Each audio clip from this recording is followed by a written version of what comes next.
Hi mga panalig, nandito po tayo ngayon sa Baclaran ng Bulacan, ang parokya ng ina ng Laging Saklolo, kung saan ating matutunghayan doon sa loob ang third ina ng Laging Saklolo Marian exhibit. Halina't ating alamin at tuklasin ang parokyang ito at ang exhibit nila. Tara mga panalig! June 17, 2026, 12 noon ay bumiyahe na kami papunta sa Hagonoy at nang makita namin ang mga fish ponds ay nasabi kong Hagonoy na nga ito. May ilan rin kaming mga nadaanan na halos malubog ng bahao pero may mga places pa rin naman na dry. Nakakalula yung waters. 12:20 p.m. Ayan no, maligayang pagdating sa Hagonoy. Sinalubong kami agad ng karatula at maging ng murky waters sa kalsada. 12:24 p.m. ay bumaba na kami ng jeep at nakita namin ang kay gandang parokya. Kumusta ka naman, Chicken James? Ay, dun pala yung venue. Matayog, very festive. Mainit man, ngunit di ako pinigilan nitong malapitan ang Mother of Perpetual Help sa kanilang patio. Ang ganda oh! Kapanalig knows. Alam niyo bang ang parokyang ina ng Laging Saklolo ang pinakabatang parokyang anak ng pambansang dambana at parokya ni Santa Ana? Noong Mayo 30, 1998, formal na itinatag ni Obispo Orlando Tria Tirona ang isang bagong malaparokya sa San Pedro Hagonoy, Bulacan. Binubuo ito ng mga baryo ng San Pablo, San Pedro at Abulalas.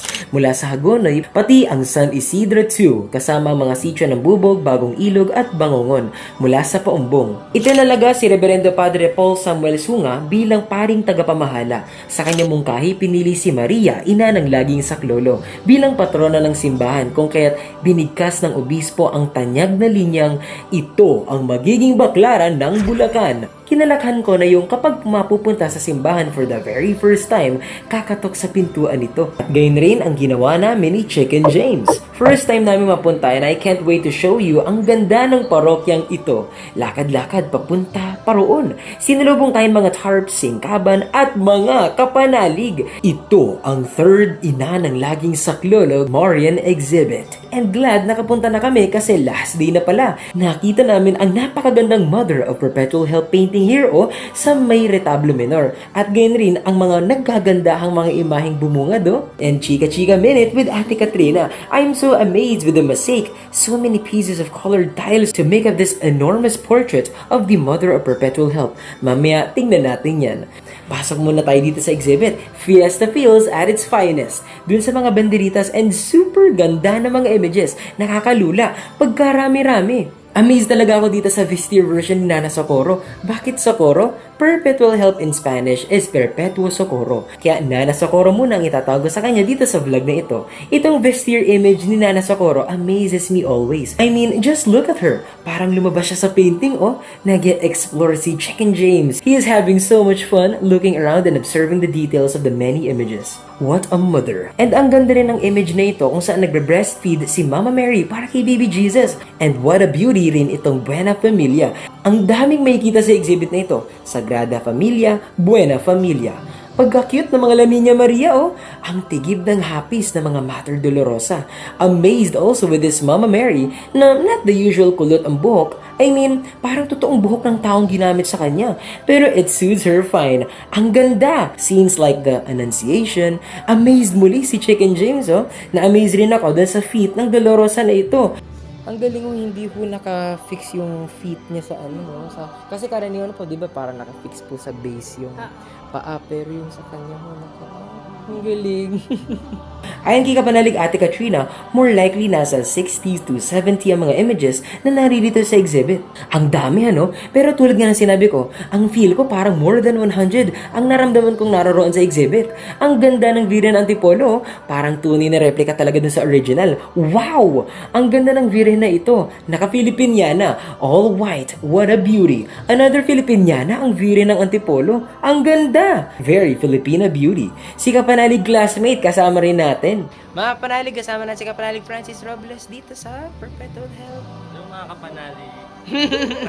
So many beautiful scenes, be it joyful, luminous, sorrowful, glorious, apparitions, traditional or even biblical, lahat ay nakita na namin here. But wait, there is more pa. Kasi di pa nga pala natin na-videohan yung nasa labas. Ang tide ng kampanaryo for the replay. Ang magandang painting dito sa Retablo Menor with San Jose and the Sweet Baby Jesus na parang mula rin sa painting ni Nana Socorro brought to life. And more Nana Socorro in paintings or even in detail. Ang gaganda ng images. Maaliwalas dito sa parokya and got to see this enormous mosaic na pagkaganda-ganda. Ang laki-laki talaga. And even this painting ng Mother of Perpetual Help na buhat pa sa Italia. Wow! Reminds me of the story of the Mother of Perpetual Help. Kapanalig knows, alam niyo ba ang kwento sa likod ng makasaysayang larawang ito ni Nana Socorro?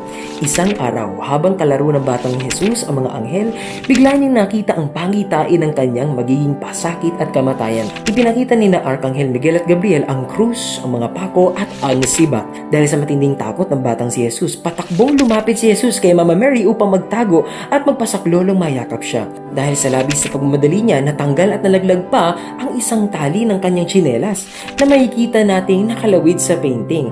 At bilang isang mapagmahal na ina, agad siyang binuhat at niyakap ni Mama Mary upang alwin ang kanyang takot.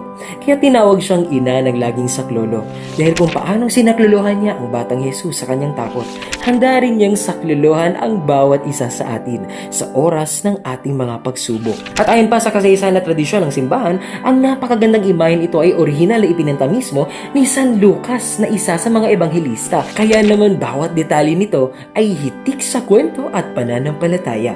After a while, pahangin muna sa palaisdaan. What a scene.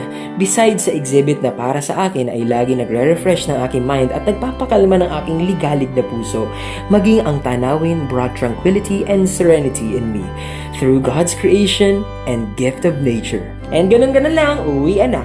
Napakabilis talaga ng oras kapag kasama natin ang ating mga kapanalig at si Nana Socorro. Ang biyaheng ito sa Hagonoy ay hindi lamang basta pagbisita sa isang magandang exhibit, kundi isang paalaala na sa kabila ng anumang baha o pagsubok sa buhay, laging may saklolong naghihintay sa atin mula sa ating ina.